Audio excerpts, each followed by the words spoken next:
聽障人士或者係視障人士，你今日點樣可以欣賞到我哋嘅呢啲表演啊，或者係參與到嗰個嘅遊樂設施？第一次做咧，有一個咧係我哋係2022年嘅時候就推出咗有一個叫做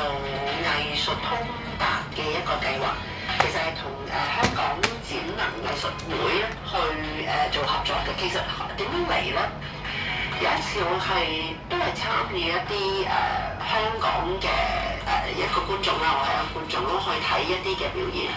我發現咧，唱歌嗰位人士嘅隔離咧，就有一位應該就係由呢一個嘅香港展能藝術會出嘅一位喺隔離做手語。但係做手語咧，同我哋平時個見到可能係電視新聞嘅翻譯嘅嗰啲唔同嘅喎，因為電視新聞翻譯嗰啲一路大家睇開㗎啦。咁但係咧，喺個表演台上面嗰個翻譯嗰位朋友咧，佢簡直係一個跳舞嘅人咁樣嘅。佢做嘅手勢或者係做翻嘅嗰啲歌詞咧，佢係需要配合，當然係嗰個歌曲節拍同埋嗰個嘅意思表達，但係佢有跳舞嘅一個成分。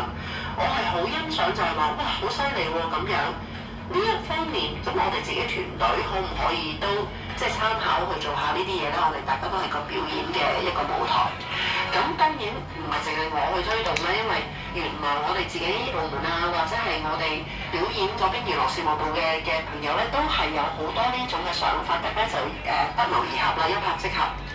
所以我哋係加入咗咧，同呢個香港展能藝術會咧就合作咧，加入咗手語同埋形體元素咧，融入咗個演出裏邊嘅聽障人士啦，你聽唔到歌詞啦，但係